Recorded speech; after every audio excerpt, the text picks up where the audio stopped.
Alright friends, welcome to another lecture. Chapter 7 जो है basic economic data, उसके बारे में हम लोग बात करेंगे। इससे एक क्वेश्चन आया था 2022 में, है ना? Labour survey, labour office, NSSO, MoSPI क्या है, ministry of statistics programme implementation, उनके बारे में जो है थोड़ा बहुत अपडेट जो होता है वो हम लोग को डिस्कस कर लेते हैं। सो चैप्टर 7 जो है उसका समरी है इंडिया ईयर बुक का। इसमें आपका बेसिक इकोनॉमिक डेटा दिया हुआ है। सबसे पहले बात करते हैं मिनिस्ट्री कंसर्न के बारे में। This is the ministry of statistics and programme implementation. और इसको इंडिपेंडेंट मिनिस्ट्री कब बनाया गया है? 1999 में। ओके, 1999 में इसको अब इंडिपेंडेंट मिनिस्ट्री बनाया गया है। After merger of two departments. कौन कौन से डिपार्टमेंट थे? Department of statistics and department of programme implementation. Okay. So ये जो इस तरीके का बेयर इंफॉर्मेशन होता है, ये आपका कहीं ना कहीं गवर्नेंस के लिए इंपॉर्टेंट है। बिकॉज गवर्नेंस के आपके 1 से 2 क्वेश्चन रहते हैं। पॉलिटी एंड गवर्नेंस के टोटल 15 से 16 क्वेश्चन रहते हैं। उसमें गवर्नेंस का ये 1-2 क्वेश्चन, कमिटी, कमीशन, इस टाइप के क्वेश्चंस जो हैं they usually give. Okay. So ये याद रखिएगा, डिपार्टमेंट ऑफ स्टैटिस्टिक्स और प्रोग्राम इम्प्लीमेंटेशन 2 डिपार्टमेंट थे, मर्ज करके उसको क्या बना दिया गया? एक इंडिपेंडेंट मिनिस्ट्री बना दी गई, ministry of statistics and programme implementation. अब ये मॉस्पी जो है, इसके 2 विंग्स हैं। There are 2 wings of this MoSPI. एक है आपका स्टैटिस्टिक विंग और एक है प्रोग्राम इम्प्लीमेंटेशन। एक आपका स्टैटिस्टिक्स वगैरह कवर करता है, क्रिएट करता है, उसको कंपाइल करता है, और दूसरा क्या करता है? जो भी प्रोग्राम इम्प्लीमेंटेशन है उसमें हेल्प करता है। तो किस टाइप के प्रोग्राम्स ये देखता है? ये सुना है आपने, एक पीवाईक्यू है एमपी लैड्स करके, 2020 का प्रीलिम्स प्रीवियस ईयर क्वेश्चन है ये। ओके, पीवाईक्यू है एमपी लैड्स। ओके। सो ये जो है आपका देखता है, ये मेंबर ऑफ पार्लियामेंट जो है अपने लोकल एरिया को डेवलप करने के लिए ये स्कीम चलाया जाता है। 5 करोड़ रुपए जो है हर एमपी को दिया जाता है। And they can do the local Area development. Recommend कर सकते हैं, खुद नहीं करते हैं, डिस्ट्रिक्ट अथॉरिटी उसको एग्जीक्यूट करती है। 5 करोड़ का work they can recommend. Okay. तो 2 चीज होगी। स्टैटिस्टिक्स विंग में स्टैटिस्टिक्स का काम हो रहा है, compilation of data, collection of data. और प्रोग्राम इम्प्लीमेंटेशन में कुछ प्रोग्राम्स जो है वो मॉस्पी को दिए जाते हैं कि आप इनको इम्प्लीमेंट कीजिए, जिसमें एक एक क्या हो जाता है आपका? एमपी लैड्स जो है वो आ जाता है। अब हम बात करते हैं नेशनल स्टैटिस्टिकल कमीशन के बारे में। ये जो नेशनल स्टैटिस्टिकल कमीशन है, ये आपका 2005 में बना था थ्रू ए रेजोल्यूशन।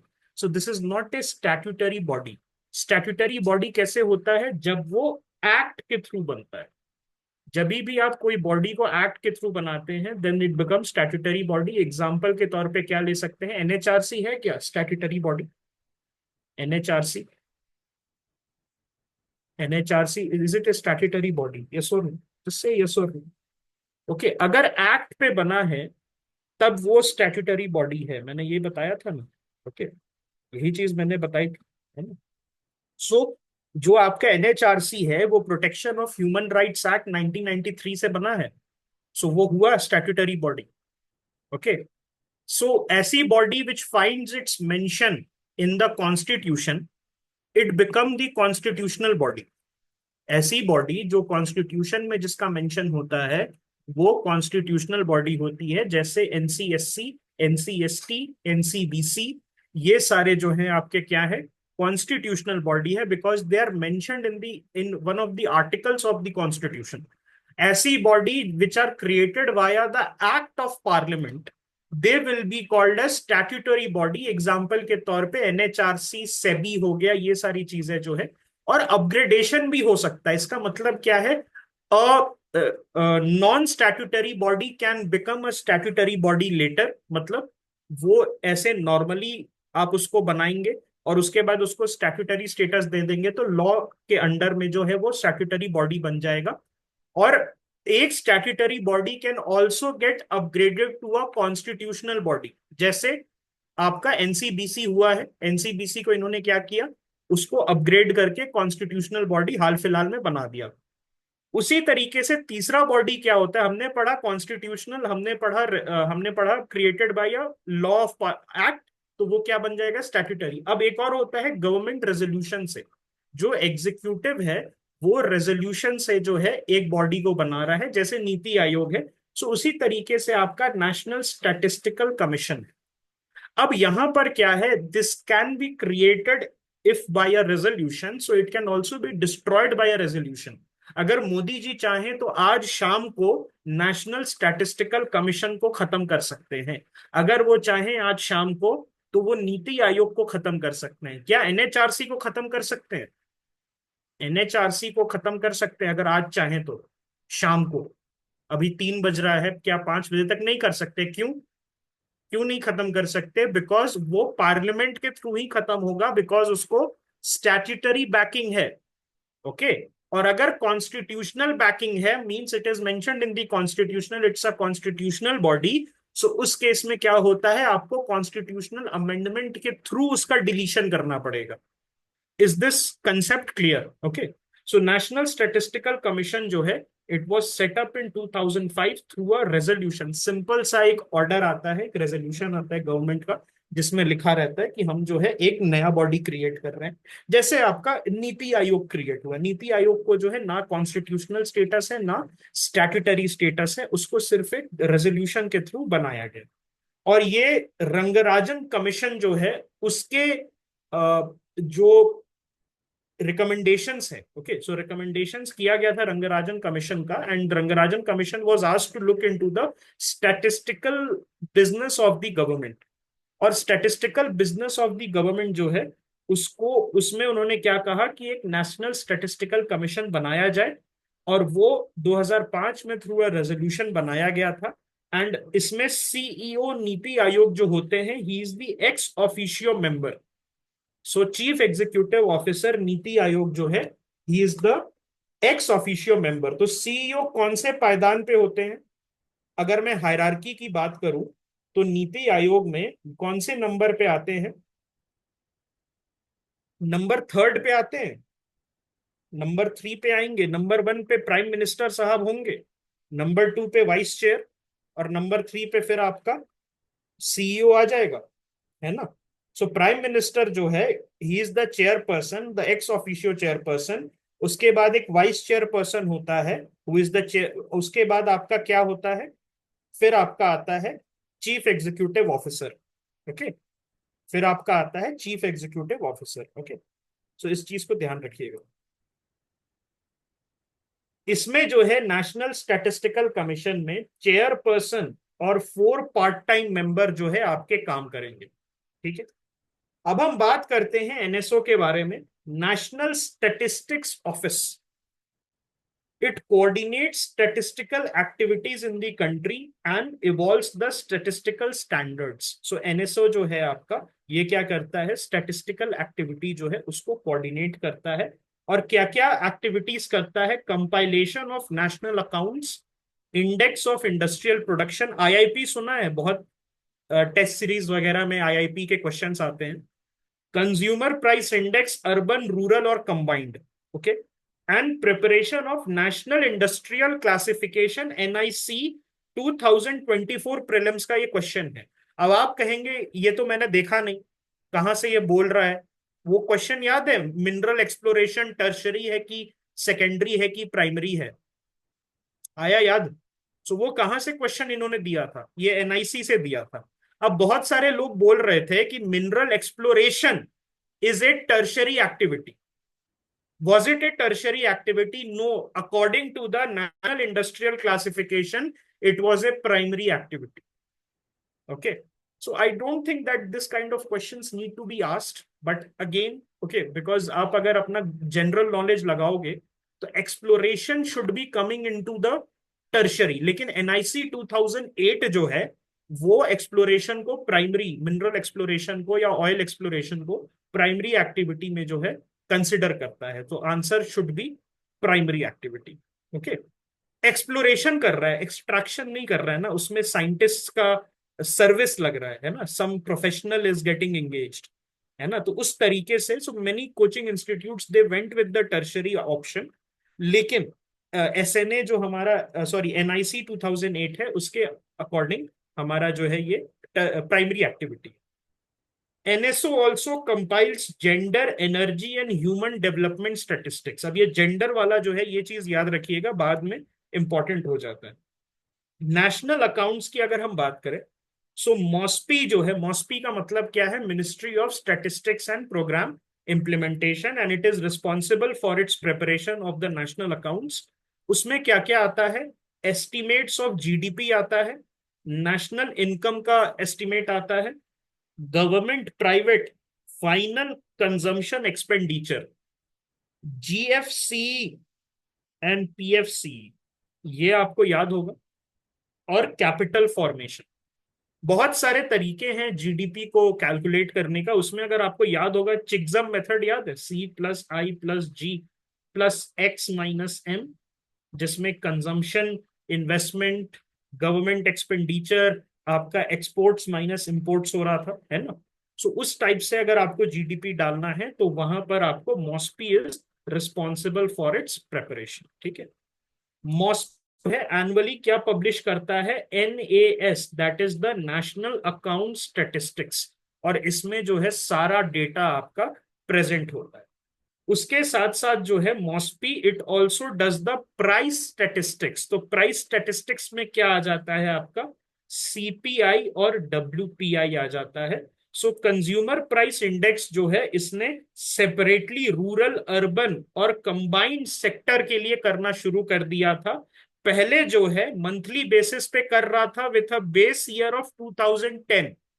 अब यही जो है base year they have increased it to 2012। Now the base year is what, the base year is 2012। Consumer food price index, CFPI is also there. CFPI बहुत इंपॉर्टेंट है, consumer food price index. It is also being released by MoSPI, और इसमें 10 सब groups होते हैं। कितने groups होते हैं, 10 सब ग्रुप्स होते हैं। But it does not include non alcoholic beverage and prepared meals, snacks and sweets. ये सारी चीजें जो है इसमें नहीं होती है। 10 सब ग्रुप्स होते हैं, उसमें से you do not have non alcoholic beverage, prepared meal, snacks and sweets. तो होता क्या है इसमें अगर मैं बात करूं, क्या होता है, सीरियल्स होते हैं, मीट होता है, एग होता है, मिल्क होता है, ऑयल्स होता है, फ्रूट्स होता है, pulses, vegetable, sugar and spices. तो ये जितने भी रॉ मटेरियल मैं कह सकता हूं, ये जो कंज्यूमर फूड प्राइस इंडेक्स में रॉ मटेरियल आप डाल देते हैं, प्रिपेयर्ड मील्स नहीं होते। ओके, प्रिपेयर्ड मील्स को काउंट नहीं करते। स्नैक्स वगैरह, हल्दीराम का भुजिया हो गया, ये सारी चीजें जो है वो आपकी कैलकुलेट नहीं की जाती है। ओके, सो इस चीज को ध्यान रखिएगा, this is an important point. CPI urban की अगर हम बात करें, सो इसमें इंटायर अर्बन पॉपुलेशन जो है उससे मंथली रिटेल प्राइसेस दिया जाता है, and it is prepared for entire countries urban population. और ये मंथली रिटेल प्राइसेस का जो डेटा है ये कौन कलेक्ट करता है, NSSO कलेक्ट करता है, which is the national sample survey office under MoSPI. MoSPI के अंडर जो है NSSO काम करता है। सो हमने अभी तक क्या पढ़ा, मॉस्पी के अंदर एक NSO पढ़ा और एक NSSO पढ़ा, है ना।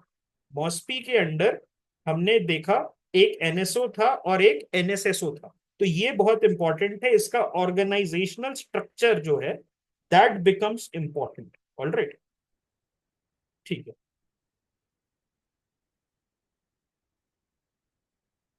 CPI रूरल की हम बात करते हैं।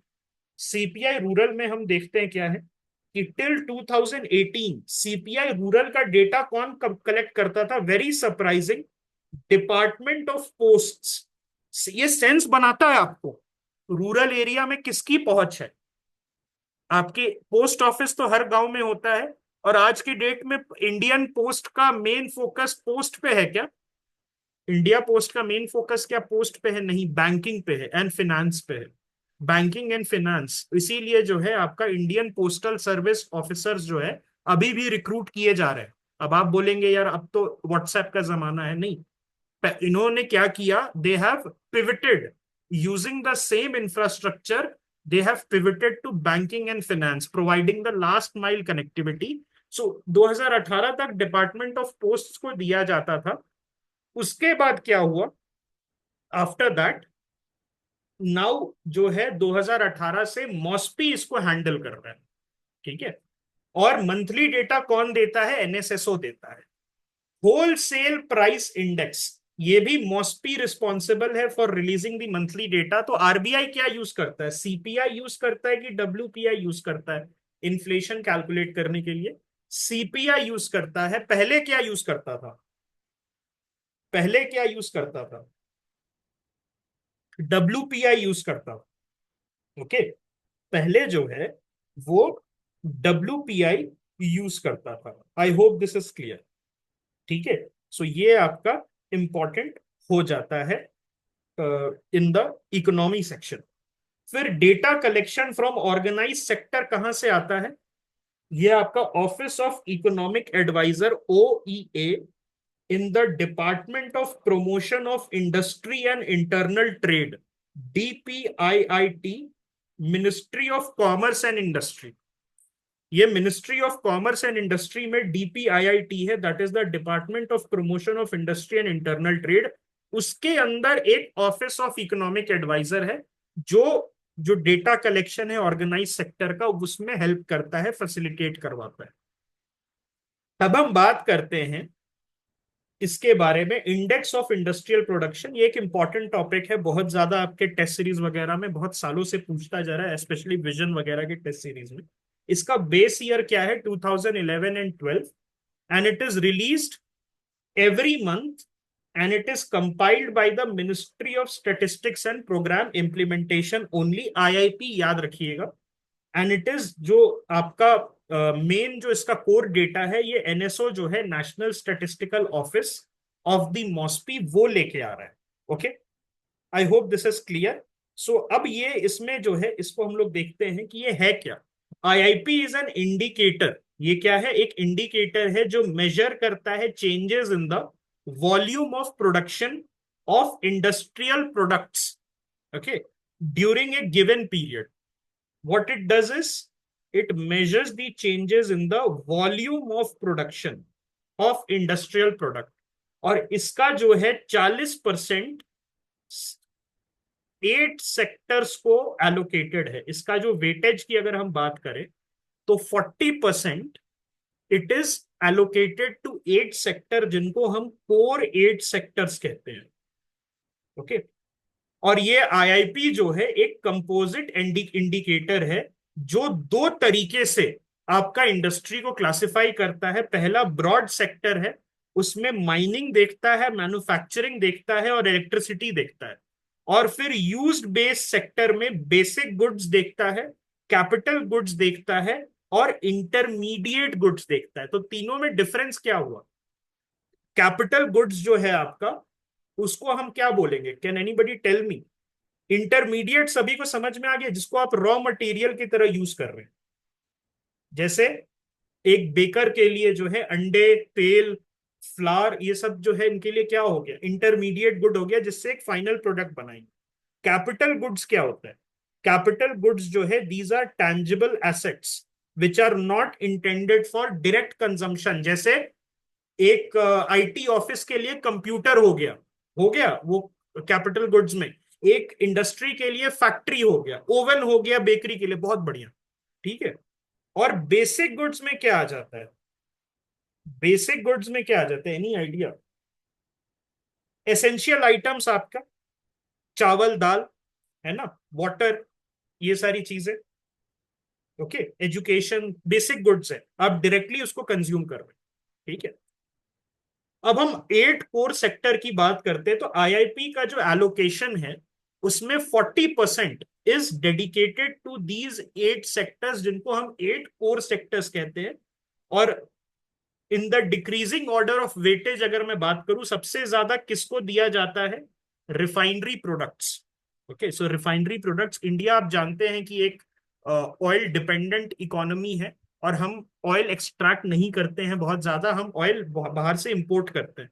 रिफाइनरी में हम बहुत आगे हैं, तो refinery has the highest capacity. Electricity number 2 पे है, फिर स्टील आता है, फिर कोल आता है, फिर क्रूड ऑयल आता है, फिर नेचुरल गैस आता है, फिर सीमेंट आता है, फिर फर्टिलाइजर आता है। सो ये आपका 8 कोर इंडस्ट्रीज है जो 40% वेटेज लेके बैठा है आईआईपी। Is it clear? किसी को डाउट है यहां तक? यहां पर सभी को समझ में आ गया? 8 core sector, how is it different from IIP? IIP जो है, ये मान लो कि एक इंडिकेटर है, इंडेक्स है, जो कि पूरे इंडस्ट्री के बारे में बता रहा है। तो 8 कोर सेक्टर जो है, उस इंडस्ट्री का जो क्लासिफिकेशन है, उसका 40% वेटेज लेके बैठा हुआ। Okay. Energy statistics India, energy statistics India, it is annually published by the economic statistics division of the NSO. तो एनर्जी से रिलेटेड जितने भी स्टैटिस्टिक्स हैं वो इसमें रहता है। EnviStats India, so environment से रिलेटेड जो स्टैटिस्टिक्स हैं, ये भी ministry of statistics and programme implementation. I think I have asked this question just now. So EnviStats India 2024, it has been published by whom? It has been published by the Ministry of Statistics and Program Implementation. Okay. MOSPI also compiles environment account using the United Nations System of Environmental Economic Accounting Framework. So UNSEEA framework जो है, उसको use करके मॉस्पी क्या करता है? Compile करता है environment accounts को। और मॉस्पी क्या लेके आता है, ये बहुत इंपॉर्टेंट है, ट्रिक क्वेश्चन हो सकता है। Women and main in India, आपको लगेगा Ministry of Human Resource Development, Ministry of Women and Child Welfare, लेकिन कौन पब्लिश कर रहा है? Women and main in India करके publication, it is being published by MoSPI. Okay. And it यहां पर जो है जेंडर डिसएग्रीगेटेड डेटा जो है आपको मिलता है। ओके। तो जेंडर से related data based on various socio economic indicators की विमेन को सेम काम करने के लिए क्या कम पैसे मिल रहे हैं, how many women are literate compare to men, ये सारी चीजें जो है आपका देखा जाता है। ठीक है। तो ये women and main in India जो है, it's a annual publication of the ministry of statistics and programme implementation. इसको याद रखिएगा। इसमें health, education, participation in economy, जो डिसीजन मेकिंग है हाउस होल्ड का, उसमें कितना उनका रहता है। ओके। उसके साथ साथ सस्टेनेबल डेवलपमेंट गोल्स को अचीव करने के लिए क्या क्या इम्पेडिमेंट्स आ रहे हैं, ये सारी चीजें आपका इस रिपोर्ट में रहता है, Women and main in India. Washington group क्या है? So this focuses on disability statistics. Okay. So Washington group जो है, ये डिसेबिलिटी स्टैटिस्टिक्स पे फोकस करता है कि हर कंट्री में कितने लोग डिसेबल्ड हैं, how many are getting access to help, all these things are done in the Washington group. Okay. India is also a member of Interagency and Expert Group on Gender Statistics, IAEG GS। और ये क्या है? Global gender statistics initiative जो है, उसका ये एक flagship, आप ऐसे कह सकते हो कि ग्रुपिंग है। और इसको सेक्रेटेरियल सर्विस कौन देता है? United Nation Statistic Division, UNSD. Okay. So IAEG GS, इसको यूएनएसडी का सेक्रेटेरियल सर्विस मिला हुआ है। और ये जो मैं बोल रहा हूं, वॉशिंगटन ग्रुप, IAEG GS और ब्रिक्स का जो स्टेटिस्टिक्स का ग्रुप है, इन सब में कौन इंडिया को रिप्रेजेंट करता है? Who represents? It is MoSPI, Ministry of statistics and programme Implementation के जो ब्यूरोक्रेट्स हैं, ये आपके जाते हैं और यहां पर जो है दे रिप्रेजेंट इंडिया। ओके। मॉस्पी जो है, उसको नेशनल इंडिकेटर फ्रेमवर्क NIF भी बनाना है। किसके लिए?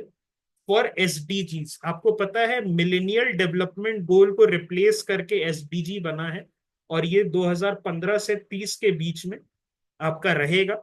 और SDG जो है, उसको फुलफिल करने के लिए एक नेशनल इंडिकेटर फ्रेमवर्क की बात की गई है, जिसमें मॉनिटर किया जाएगा SDG का implementation across India. And this will be developed by whom? It will be developed by MOSPI। National sample survey office, NSSO। So NSSO किसके अंदर आता है? मॉस्पी के अंदर आता है, ministry of statistics and programme implementation. And it is responsible for conducting large scale sample survey on all India basis in diverse fields. क्या करता है, सैंपल सर्वे करता है, क्वेश्चंस पूछेगा आपसे डिफरेंट तरीके से। ओके, और इसमें क्या क्या किस किस टाइप के सर्वे करता है, तो सोशियो इकोनॉमिक सर्वेज है, एनुअल सर्वे ऑफ इंडस्ट्री है, पीरियोडिक लेबर फोर्स सर्वे, पीएलएफएस सुना है, मेंस में आंसर राइटिंग में बहुत लोग कोट करते हैं इसको, GS1 के, according to the periodic labour force survey women are only this much percent of the labour force, है ना। Urban frame survey, survey on the unincorporated sectors, okay, ऐसे सेक्टर्स जो कि अभी इनकॉर्पोरेटेड नहीं हुए, उनको सर्वे करता है ताकि अनऑर्गेनाइज सेक्टर के बारे में पता चले। और हाउस होल्ड कंजम्पशन एक्सपेंडिचर, कि एक हाउस होल्ड जो है आउट ऑफ पॉकेट कितना खर्चा कर रहा है। ओके, नेशनल स्टैटिस्टिक्स डे कब मनाया जाता है, 29 जून को मनाया जाता है। अब आप बोलेंगे कि यार ये एसएससी टीयर का क्या इंफॉर्मेशन चिपका रहा है यहाँ पर, है ना, ऐसा बोलेंगे कि ये बैंकिंग के क्वेश्चन क्यों दे रहा है ये। याद है 2023 में इन्होंने डायरेक्ट क्वेश्चन पूछ लिया था, हैंडलूम दिवस कब मनाया जाता है, national handloom day, 7th 7th अगस्त, जो आपका है ना, 7th अगस्त से रिलेटेड था, जो स्वराज का बिगुल बजाया गया था उस दिन से था। सो ये सब क्वेश्चन कहाँ से आया 7th अगस्त वाला, एनी आइडिया, 7th अगस्त से कहाँ आया? हम्म, ये इसी से आया है, इंडिया ईयर बुक से आया है। Okay, the examiner has been reading the India Year Book and we have been oblivious to it. Okay, ई संख्यिकी, व्हाट इज दिस, संख्या से लेके संख्यिकी करके एक पोर्टल लॉन्च किया गया है, जिसमें आप क्या कर सकते हो, कंप्रिहेंसिव डेटा मैनेजमेंट कर सकते हो। और हाँ, 29 जून को जो नेशनल स्टैटिस्टिक्स डे मनाया जाता है, this is the birth anniversary of PC Mahalanobis. Okay, this is what, this is the birth anniversary of PC Mahalanobis. ये नेहरू के बहुत करीबी थे, एंड ही वाज, ये दूसरे वाले थे, ये स्टैटिस्टिक्स वाले। ओके, ये इकोनॉमी, इकोनॉमी जो है उसको देखते थे और इंडियन स्टैटिस्टिकल इंस्टीट्यूशन जो है आपका, आईएसआई कैलकाटा में, उसके ये फाउंडर थे। ओके, आईएसआई जो है आपका कोलकाता में, इन्होंने ही देखा था इसको। Okay, Indian statistical institution institution को। यस। ओके, तो ये जो है इनके नाम पे, इनके नाम पे जो है ये बनाया गया था 29 जून को। सो दिस इज इम्पोर्टेंट। वो ओआरएस वाले दूसरे हैं, डॉक्टर दिलीप महालानोबिस हैं। Okay, is a different person. I think he passed away recently, उनको पद्म विभूषण या पद्म भूषण कुछ ऐसे दिया गया था, है ना, he was given some Padma Vibhushan पोस्थमस, मरने के बाद उनको दिया गया, उनको मरने के बाद दिया गया था। Okay, India has been elected as a member of UN statistical commission, बहुत इंपॉर्टेंट न्यूज है। यूएन स्टैटिस्टिकल कमीशन का जो है इंडिया 2 डिकेड के बाद मेंबर बन गया है, फॉर द पीरियड ऑफ 2024-2027। और अब हम बात करते हैं एमपी लैड स्कीम के बारे में। 2020 के प्रीलिम्स में ये डायरेक्ट क्वेश्चन था आपका। ये आपका मॉस्पी के अंडर काम करता है, ministry of statistics and programme implementation. और इसका फुल फॉर्म क्या है, Members of Parliament Local Area Development Scheme. और it's a central sector scheme. मतलब क्या है इसका दोस्त, it is 100% funded by, it is 100% funded by the central government. 5 crore रुपए जो है हर एमपी को दिए जाते हैं, और हर एमपी को बोला जाता है कि लोकल एरिया में जाके आप ड्यूरेबल एसेट्स बनाइए ऑफ नेशनल प्रायोरिटी। अब ड्यूरेबल एसेट्स में क्या होगा, सैनिटेशन है, ड्रिंकिंग वाटर है, विमेन रिलेटेड जो है, विमेन टॉयलेट्स हो गया, विमेन हाइजीन हो गया, ये सारी चीजें जो है आपको देखना पड़ता है इसमें। और एमपी लैड्स जो है ये कब इंट्रोड्यूस किया गया था, 1993 में किया गया था। और role of MP is only till recommending the work, thereafter district authority takes over. इसको ध्यान रखिएगा। और एमपी को जो है 15% जो फंड है वो शेड्यूल्ड कास्ट के लिए यूज करना है, और 7.5% जो है आपको शेड्यूल्ड ट्राइब के लिए यूज करना है, which is in consonance with their population. जितना पॉपुलेशन इंडिया भर में जो उनका रिजर्वेशन का स्टेटिस्टिक्स है उससे ये मैच करता है। दूसरी चीज है this is non lapsable and can be carried forward if not utilize. मतलब अगर इस साल मैंने 2 करोड़ यूज किया, 3 करोड़ नहीं यूज किया, अगले साल मुझे कितना मिलेगा? 8 करोड़।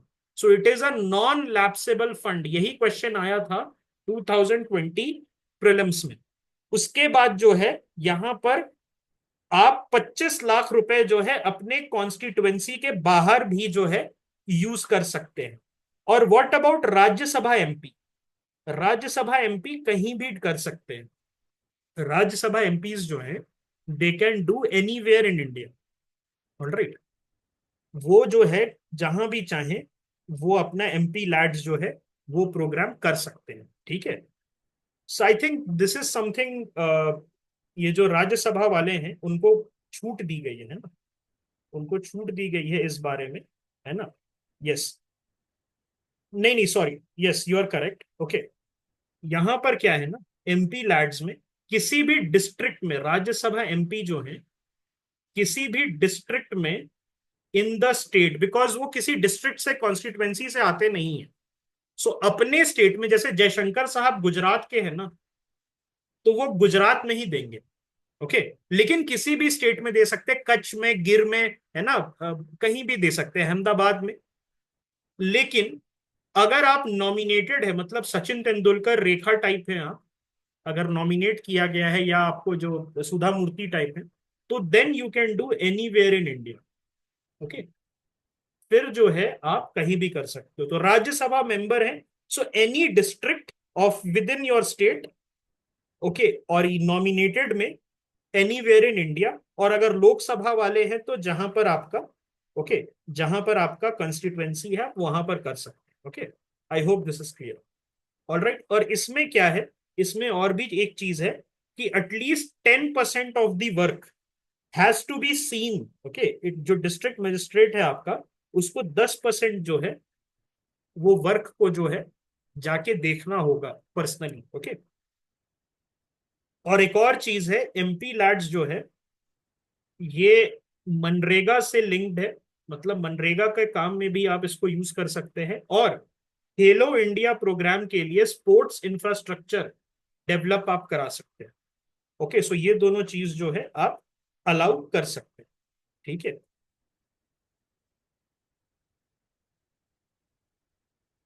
सो this is your basic, okay, basic thing that is there.